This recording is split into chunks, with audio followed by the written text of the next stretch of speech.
Shalom semua. Banyak yang bertanya, bolehkah orang Kristen berutang? Sebelumnya, mungkin ada dari kita yang sering mendengar penawaran yang sedang marak akhir-akhir ini di berbagai situs pinjaman online. Dan kira-kira bunyinya seperti ini nih. Dengan pinjaman online, semua kebutuhan mendesak Anda dapat dengan mudah dan cepat teratasi. Pengajuan mudah, persyaratan gampang, dan yang paling penting pencairan yang cepat. Karena mudah dan cepat, akhirnya banyak orang jadi tertarik untuk meminjam uang. Padahal, tidak jarang kita mendengar masalah dan isu negatif karena pinjaman online tersebut. Namun sebetulnya, apa kata Alkitab tentang konsep berutang ini? Roma 13 ayat 8 dipahami oleh sebagian orang Kristen untuk tidak boleh berutang sama sekali. Namun, Alkitab penuntun hidup berkelimpahan menjelaskan bagus sekali bahwa orang percaya boleh meminjam untuk keperluan yang serius. Tapi jangan berutang untuk hal-hal yang tidak perlu, apalagi menunjukkan sikap tidak mau melunasi utang. Karena artinya kita tidak menunjukkan kasih kepada Tuhan dan sesama. Justru orang yang mengasihi sesama akan mengembalikan uang yang dipinjamnya itu. Dalam Mazmur 37 ayat 21 dikatakan, orang fasik meminjam tanpa ada niat untuk membayar balik. Sedangkan orang benar digambarkan sebagai orang yang pemurah dalam memberi pinjaman. Tapi bukan artinya kalau meminjam ke sesama orang seiman tidak perlu dikembalikan ya. Justru orang yang hidupnya dituntun Roh Kudus pasti akan mengembalikan semua yang dia pinjam. Kisah Para Rasul 20 ayat 35 juga menjelaskan, justru gaya hidup orang percaya perlu jadi berkat kepada sesama dan lebih suka memberi daripada menerima. Selain itu, ketika kita meminjam, kita harus betul-betul mengusahakan untuk bisa mengembalikan semua utang kita. Seperti yang tertulis dalam Roma 13 ayat 7. Sehingga kita sungguh menghidupi gaya hidup yang berintegritas seperti yang Tuhan inginkan. Jadi, setelah kita memahami ayat-ayat di atas, apakah kita boleh berutang? Jawabannya adalah yang pertama, boleh, asal berkomitmen dan harus bisa melunasinya. FPSB Indonesia merekomendasikan pembayaran utang tiap bulannya maksimum 35% dari pemasukan per bulan. Tapi lebih baik sih di bawah 35% ya saudara. Kedua, boleh berutang asal digunakan untuk hal-hal yang memiliki nilai aset yang cenderung meningkat. Seperti KPR, kredit usaha, biaya pendidikan, dan lainnya yang bersifat mendesak, bukan yang sifatnya konsumtif. Kemudian, boleh berutang asal melalui institusi yang dilegalkan oleh negara, meskipun diminta jaminan atau syarat-syarat yang cukup berat jika dibanding dengan yang ilegal. Dan yang terakhir, jangan berutang itu menjadi gaya hidup kita yang terus-menerus gali lubang tutup lubang. Kita harus percaya bahwa Allah kita mampu untuk mencukupkan kebutuhan kita seperti dalam Matius 6 ayat 31 sampai 33. Saudara, untuk penjelasan lebih lengkapnya dari tim teologi kami, silahkan untuk buka link yang ada di atas atau scan QR Code yang tersedia. Salam integritas, Tuhan Yesus memberkati.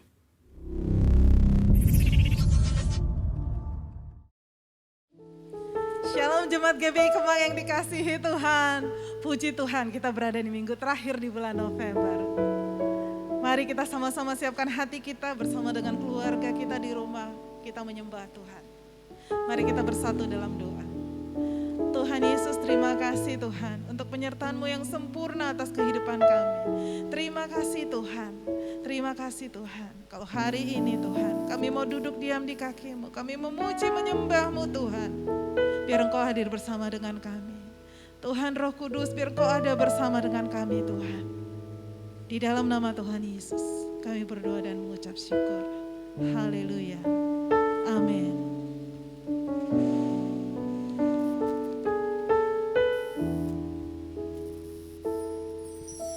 Walau ku harus berjalan dalam lembah kekelaman, perlindungan-Mu, oh Tuhan, nyata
Besar setiamu Tuhan, sungguh besar setiamu Tuhan.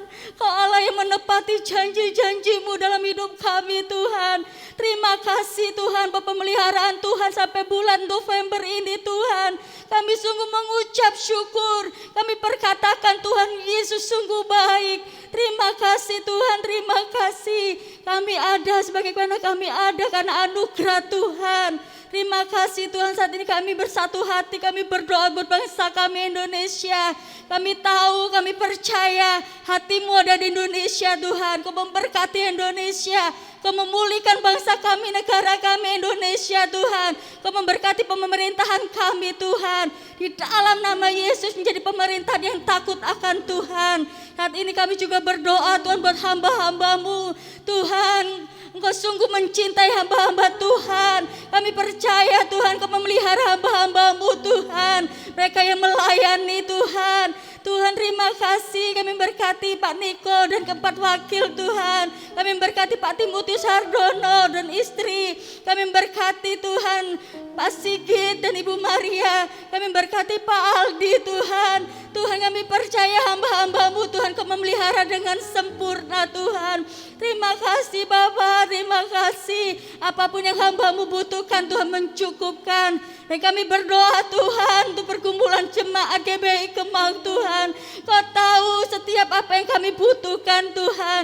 Engkau tahu Tuhan apa yang kami pergumulkan Tuhan. Engkau campur tangan Tuhan. Ya yang sakit disembuhkan, yang bergumulan dibukakan jalan keluar. Kami percaya setiap persoalan kami hadapi Tuhan turut bekerja untuk mendatangkan kebaikan. Terima kasih Tuhan, kami berkati PAUD Talenta, SD Talenta, sekolah minggu. Tuhan kami berkati setiap anak-anak yang ada di tempat ini Tuhan. Biarlah mereka dari kecil Tuhan, mereka hidup takut akan Tuhan, diberkati masa depannya Tuhan. Terima kasih Tuhan, terima kasih berkati ibadah offline, online Tuhan. Di GBI Kemang, Engkau turut bekerja Tuhan setiap ibadah Tuhan. Kami percaya urapan demi urapan atas hamba-hambamu yang melayani. Tuhan kami percaya Engkau sudah mengurapi, Engkau memberkati Tuhan setiap ibadah. Baik di rumah-rumah, baik di gereja Tuhan. Kami percaya kuasa-Mu tetap sama dulu sekarang sampai selama-lamanya. Terima kasih Tuhan, terima kasih. Kami sudah berdoa syafaat, kami sehati sepakat di dalam nama Yesus yang percaya katakan amin. Amin, haleluya, beri kemuliaan buat Tuhan Yesus. Saudara kita sama-sama baca Mazmur 91. Mazmur 91. Dalam lindungan Allah, orang yang duduk dalam lindungan yang maha tinggi dan bermalam dalam naungan yang maha kuasa akan berkata kepada Tuhan, tempat perlindunganku dan kubu pertahananku, Allahku yang kupercayai. Sungguh dialah yang akan melepaskan engkau dari jerat penangkap burung, dari penyakit sampar yang busuk. Dengan kepaknya ia akan menudungi engkau, di bawah sayapnya engkau akan berlindung. Kesetiaannya ialah perisai dan pagar tembok. Engkau tak usah takut terhadap kedahsyatan malam, terhadap panah yang terbang di waktu siang, terhadap penyakit sampar yang berjalan di dalam gelap, terhadap penyakit menular yang mengamuk di waktu petang. Walau 1.000 orang rebah di sisimu dan 10.000 di sebelah kananmu, tetapi itu tidak akan menimpamu. Engkau hanya menontonnya dengan matamu sendiri dan melihat pembalasan terhadap orang-orang fasik. Sebab Tuhan ialah tempat perlindunganmu, yang maha tinggi telah kau buat tempat perteduhanmu. Malapetaka tidak akan menimpa kamu dan tulah tidak akan mendekat kepada kemahmu. Sebab malaikat-malaikatnya akan diperintahkannya kepadamu untuk menjaga engkau di segala jalanmu. Mereka akan menatang engkau di atas tangannya supaya kakimu jangan terantuk kepada batu. Singa dan ular tedung akan kau langkahi. Engkau akan menginjak anak singa dan ular naga. Sungguh hatinya melekat kepadaku, maka aku akan meluputkannya. Aku akan membentenginya sebab ia mengenal namaku. Bila ia berseru kepadaku, aku akan menjawab. Aku akan menyertai dia dalam kesesakan. Aku akan meluputkannya dan memuliakannya. Dengan panjang umur akan kukenyangkan dia dan akan kuperlihatkan kepadanya keselamatan daripadaku. Amin, haleluya. Kita siapkan baca Pentakosta ketiga. Sama-sama kita baca saudara. Pentakosta ketiga adalah pencurahan Roh Kudus yang dahsyat di zaman ini melebihi yang terjadi di Azusa Street. Pentakosta ketiga akan mengakibatkan penuaian jiwa yang terbesar dan yang terakhir sebelum Tuhan Yesus datang. Pentakosta ketiga akan membangkitkan generasi Yeremia, yaitu anak-anak muda yang dipenuhi Roh Kudus, cinta mati-matian kepada Tuhan Yesus, tidak kompromi terhadap dosa, dan akan bergerak untuk memenangkan jiwa. Pentakosta ketiga lahir di Indonesia yang bergerak ke bangsa-bangsa. Gerakan ini dari timur ke barat dan akan kembali ke Yerusalem. Pentakosta ketiga akan memberikan kuasa untuk menyelesaikan amanat agung, dan setelah itu Tuhan Yesus datang kembali. Amin. Beri kemuliaan buat Tuhan Yesus. Mari saudara yang di rumah-rumah sama-sama bangkit berdiri. Kita memuji Tuhan lebih lagi. Haleluya.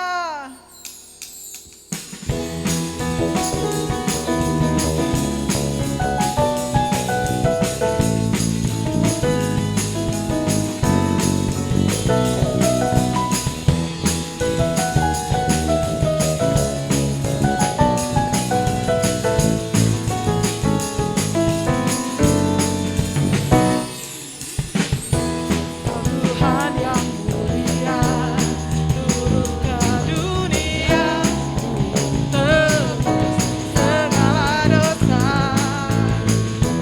Kau beri keselamatan, beri kesempatan, kasih-Mu mengubahkan. Aku akui semua dosaku, maka Kau adalah setia dan adil. Kau kan mengampuni dan sucikan dari segala yang jahat.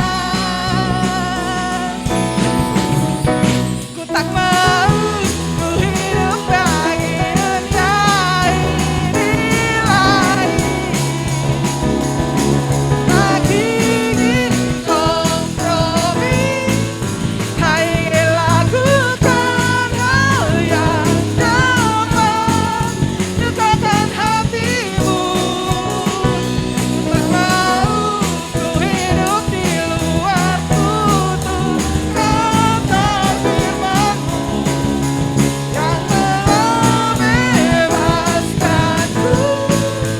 Yesus, kebenaran-Mu adalah pilihanku.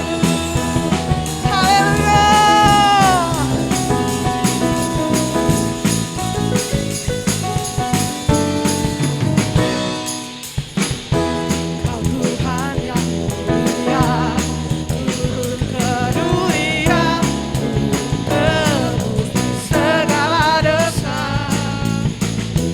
Kau beri keselamatan, beri kesempatan, kasih-Mu mengubahkan. Jika ku akui semua dosaku, maka Kau adalah setia dan adil. Kau kan mengampuni dan sucikan dari segala yang jahat. Siap-siap saudara. Ku tak mau ku hidup bagi dunia ini lagi. Tak ingin kompromi, tak ingin lakukan hal yang dapat lukakan hatimu. Ku tak mau ku hidup di luar tutur kata firman-Mu yang telah bebaskanku. Yesus, kebenaran-Mu adalah pilihanku. Haleluya. Kebenaran-Mu pilihanku, Tuhan.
Yang percaya sama-sama katakan amin. Silakan duduk saudara. Kita siapkan hati kita untuk dengarkan firman Tuhan.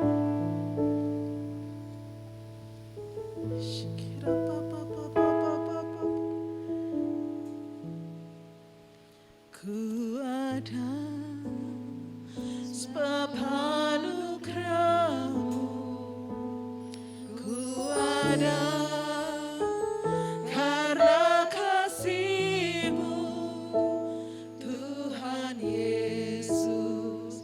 Ku berterima kasih buat kasih rahmat-Mu. Ku ada sebab anugerah-Mu. Terima kasih Tuhan. Kami ada sebab anugerah-Mu Tuhan. Terima kasih Tuhan Yesus. Hanya terima kasih Tuhan yang bisa kami katakan. Terima kasih Tuhan. Terima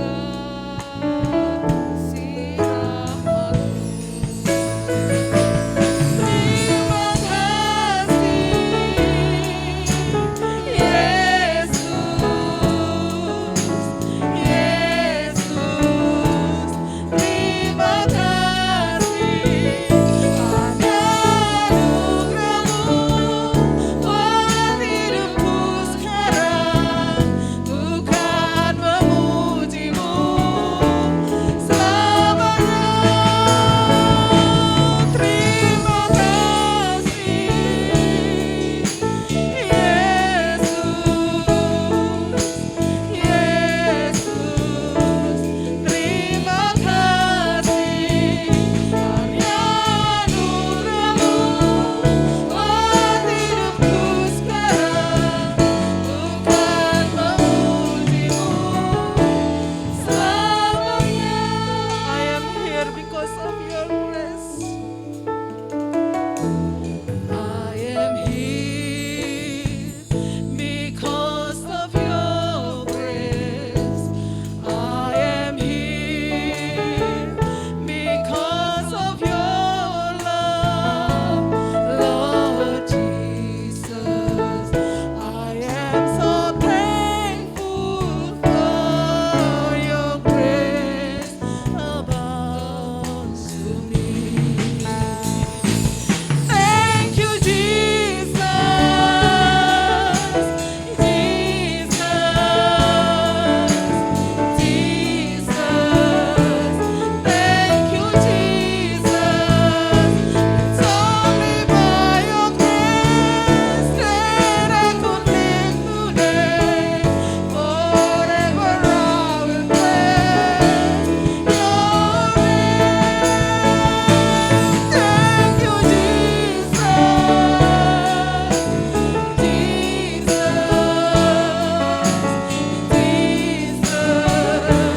Thank you, Jesus. It's only by your grace that I could live today. Forever I will praise your name. It's only by your grace that I could live today.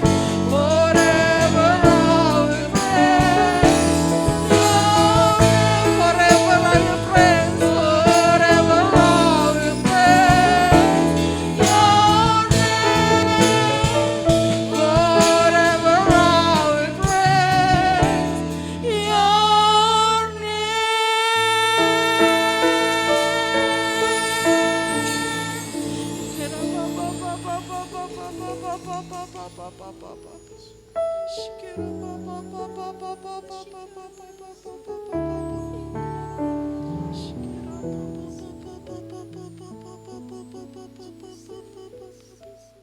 Salam miracle. Yesus Kristus adalah masternya miracle. Yesus dilahirkan, melayani, bahkan mati, bangkit, naik ke surga dengan miracle-nya. Bahkan melalui amanat agungnya, dia melipat gandakan miracle dengan mengutus murid-muridnya melakukan mujizat-mujizatnya termasuk kita pada hari-hari ini. Dia akan datang kembali di awan-awan. Miracle terbesar, kita akan naik ke surga bersama dia. Dan pada saat ini kita akan belajar tentang tema 30 menit ke depan, mengosongkan diri. Nas kita ambil dari Filipi 2 ayat 5 dan sampai 7.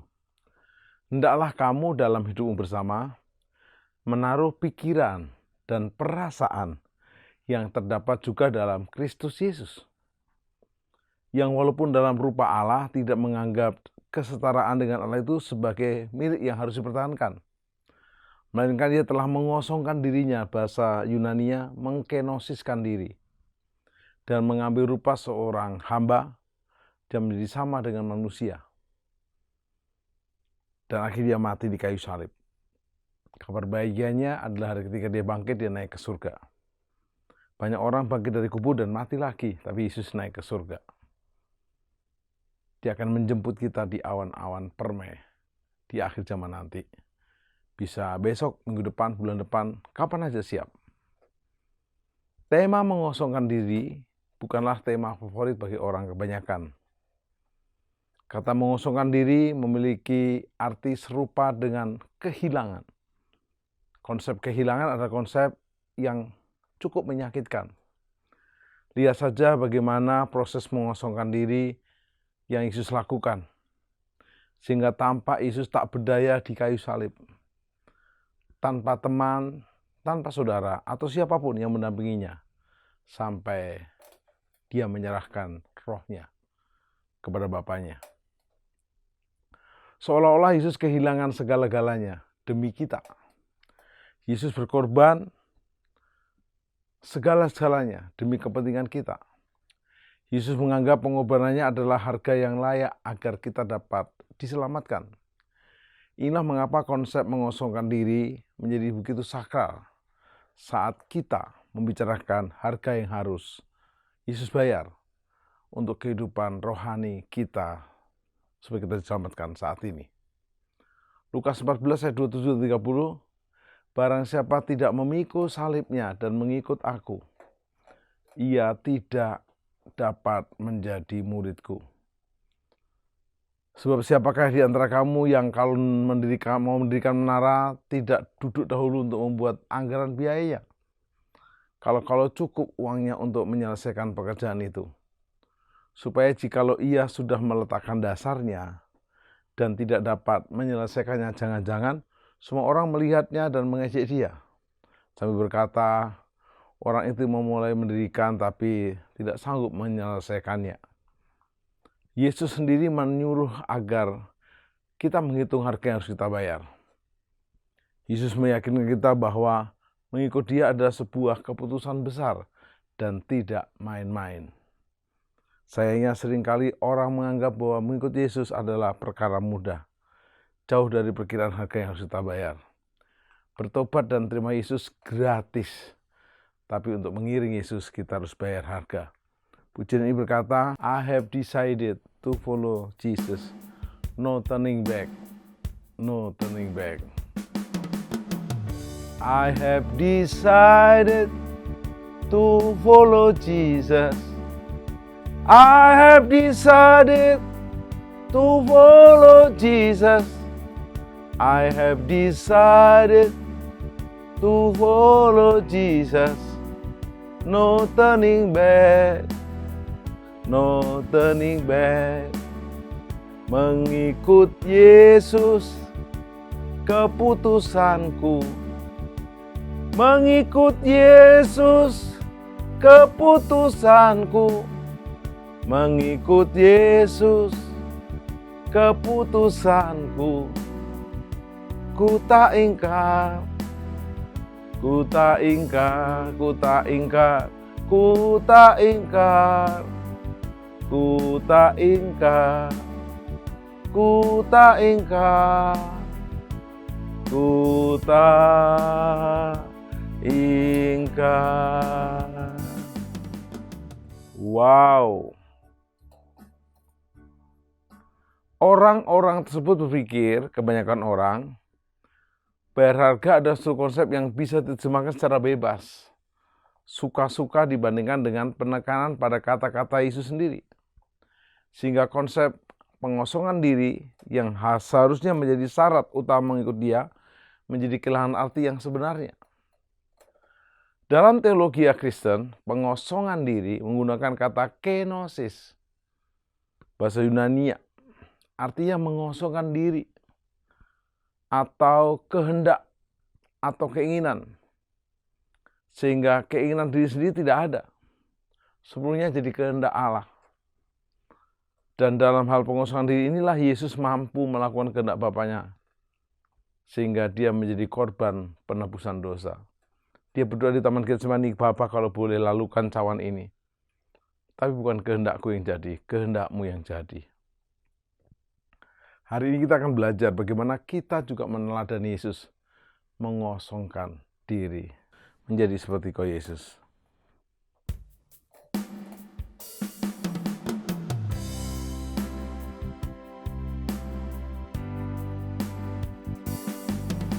Menjadi seperti kau Yesus, menjadi seperti kau Yesus, menjadi sempurna dalam seluruh hidupku, menjadi seperti kau Yesus, menjadi seperti kau Yesus, menjadi sempurna dalam seluruh hidupku, dalam seluruh hidupku, dalam seluruh hidupku.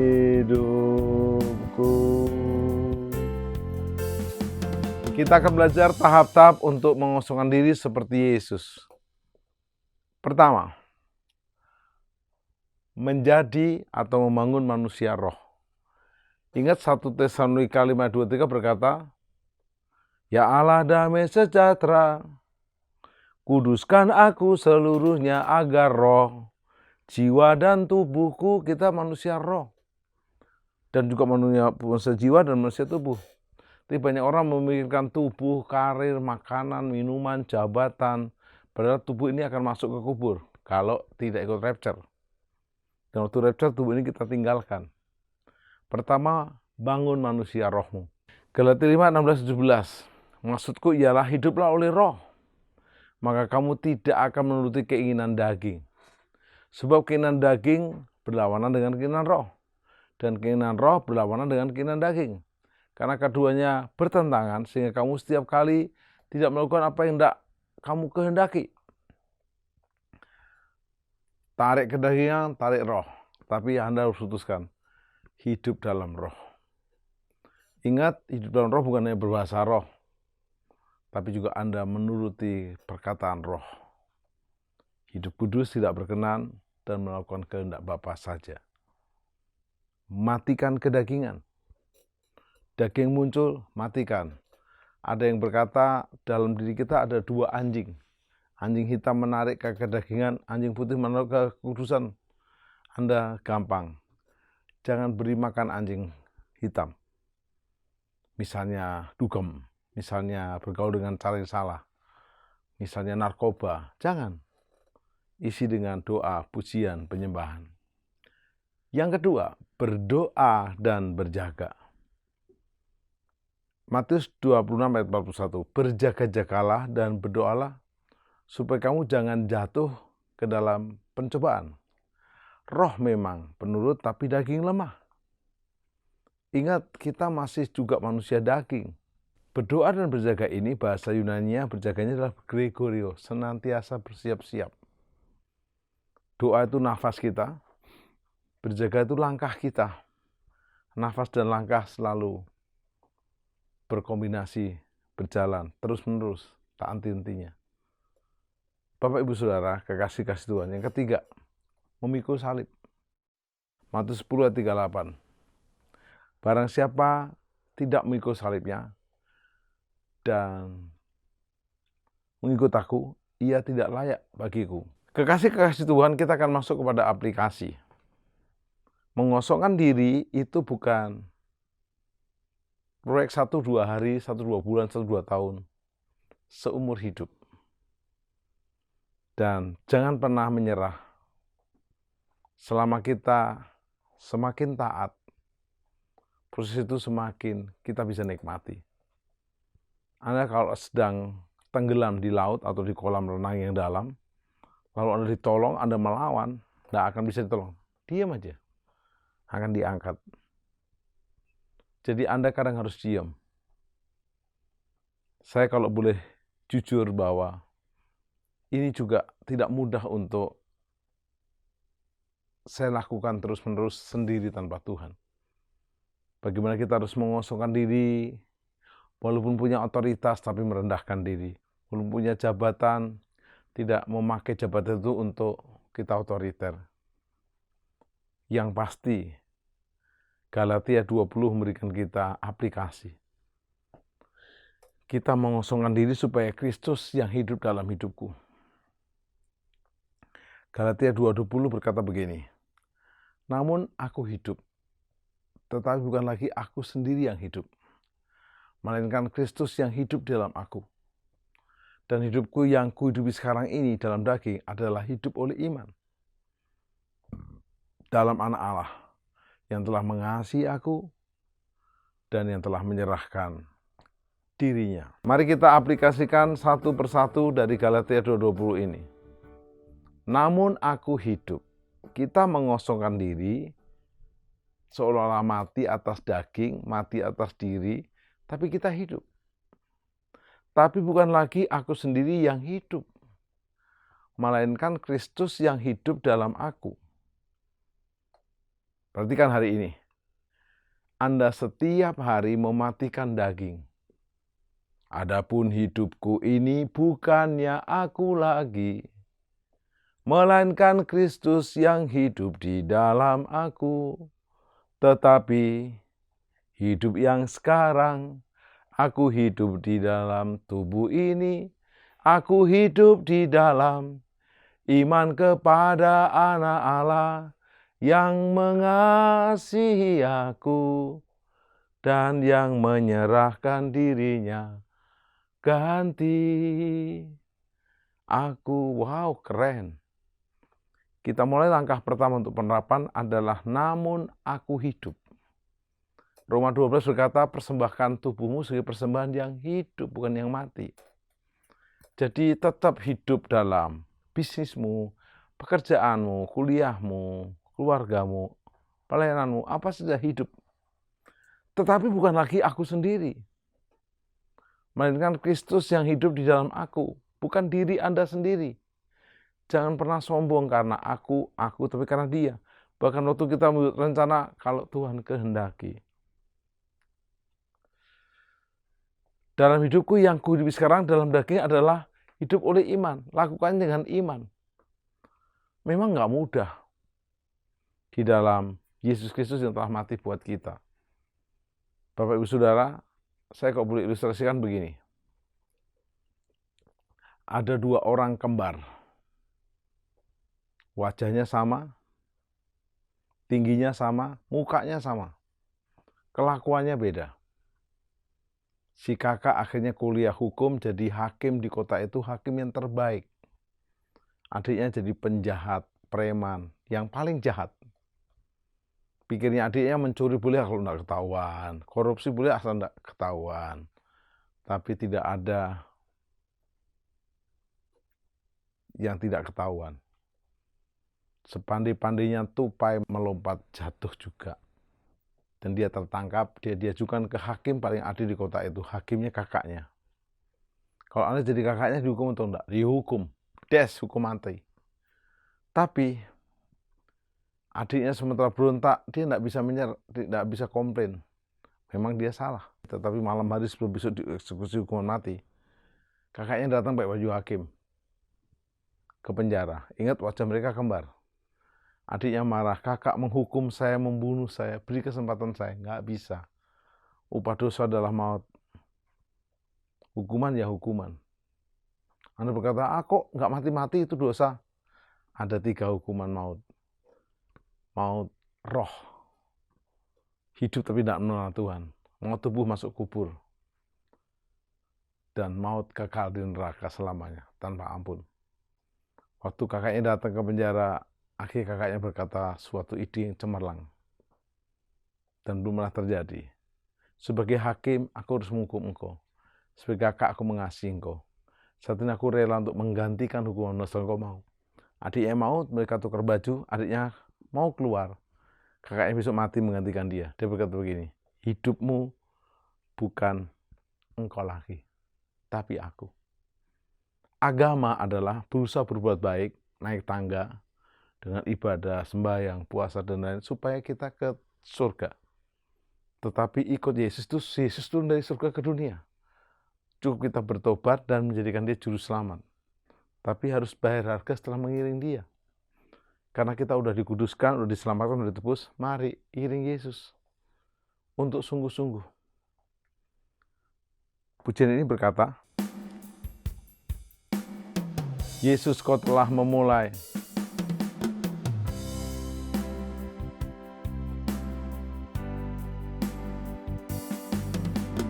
Yesus, kau telah memulai karya yang mulia dalamku. Engkau menjadikanku serupa gambaranmu dan berharga di matamu. Yesus, kau telah memulai segala yang baik dalamku. Kau berikan hidupmu sebagai ganti dosaku karena kasih-Mu padaku.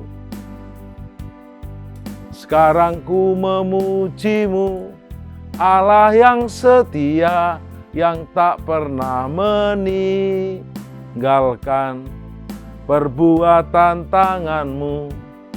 Sekarang ku menyembah-Mu, Allah yang mulia, sempurnakan segenap hidupku agar indah bagi-Mu, agar indah bagi-Mu, agar indah bagi-Mu. Pastikan hari ini Anda dan saya sedang on the track, di jalurnya. Matikan daging, matikan ego, matikan ambisi, tapi hidup baru. Tapi bukan lagi aku sendiri yang hidup, tapi Kristus dalam aku. Paulus berkata, yang ku kehendaki mengenal Dia dalam persekutuan kematiannya supaya aku dibangkitkan bersama Dia.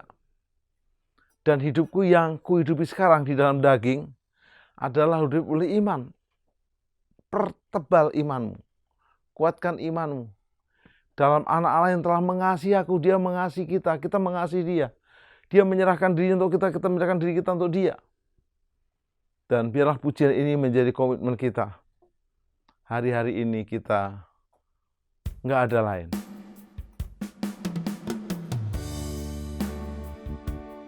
Nggak ada lain.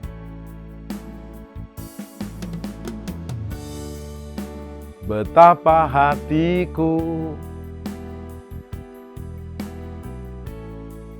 berterima kasih, Yesus. Kau mengasihiku, Kau memilikiku. Hanya ini Tuhan persembahanku, segenap hidupku jiwa dan ragaku, sebab tak ku miliki harta kekayaan yang cukup berarti untuk ku persembahkan. Hanya ini Tuhan permohonanku, terimalah Tuhan persembahanku. Pakailah hidupku sebagai alat-Mu seumur hidupku. Hanya ini Tuhan permohonanku, terimalah Tuhan persembahanku. Pakailah hidupku sebagai alat-Mu seumur hidupku. Pakailah hidupku, pakailah hidupku sebagai alat-Mu seumur hidupku. Mengosongkan diri hari-hari ini, aplikasi penerapannya adalah apapun profesimu, pengusaha, kaum profesi, dosen, pilot, dokter, bahkan hamba Tuhan, pelayan Tuhan, matikan kedaginganmu. Namun aku hidup. Yang kedua, bukan lagi aku sendiri, tapi Kristus dalam aku.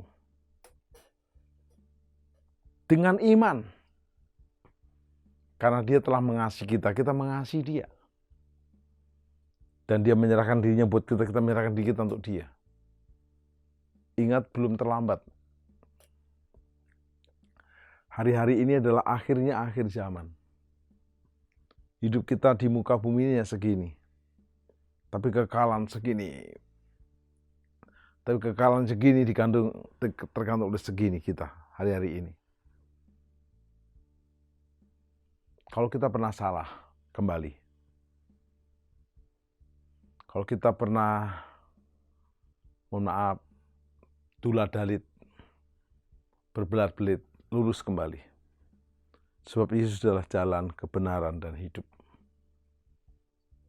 Tidak keliru kau hari ini mendengarkan kabar baik ini. Yesus telah lebih dulu mengosongkan dirinya sampai menjadi hamba, taat, mati di kayu salib. Karena itu alasan meninggikan Dia, supaya setiap lutut bertelur, setiap lidah mengakui Yesus adalah Tuhan. Hari ini dan seterusnya, ambil keputusan. Selalu mematikan daging, mengosongkan diri dengan mematikan daging. Namun aku hidup, bukan lagi aku sendiri, tapi Kristus dalam aku. Saat dipuji, kembali kemuliaan bagi Kristus. Saat lemah, bangkit kembali bersama Kristus.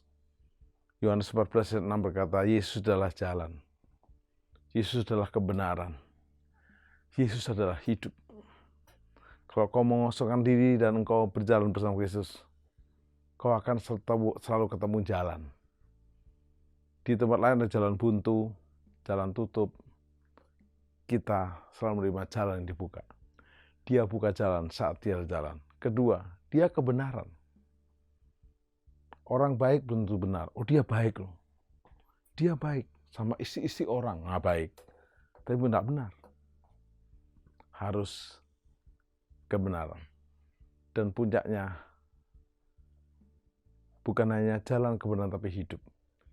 Hiduplah dalam Dia selama-lamanya. Mari kita berdoa. Ampuni dosa dan pelanggaran kami. Kalau ada di antara kami yang melenceng, tersesat, berdosa bahkan jadi anak hilang yang meninggalkan Tuhan dan pelayanan, kami mau kembali balik. Ada beberapa mungkin sudah kondisinya seperti di kandang babi, kotor dan jorok dan najis. Tapi kami mau balik dan kami siap menerima baju yang baru, sepatu yang baru dan cincin yang baru. Dan hidup kami bukan kami lagi, tapi Kristus dalam aku. Mulai hari ini, semua hidup kami disembuhkan, dipulihkan, diperbarui. Tuhan jadikan setiap kami seperti pohon di tepi sungainya. Tuhan tidak pernah layu, selalu menghasilkan buah. Apa yang dikerjakan dibuat Tuhan selalu berhasil. kami sehat sampai rapture. Sebelum rapture kita menjadi murid yang memuridkan dan bersama Dia selama-lamanya. Dalam berkat Bapa, Yesus dan Roh Kudus, dalam nama Yesus. Amin.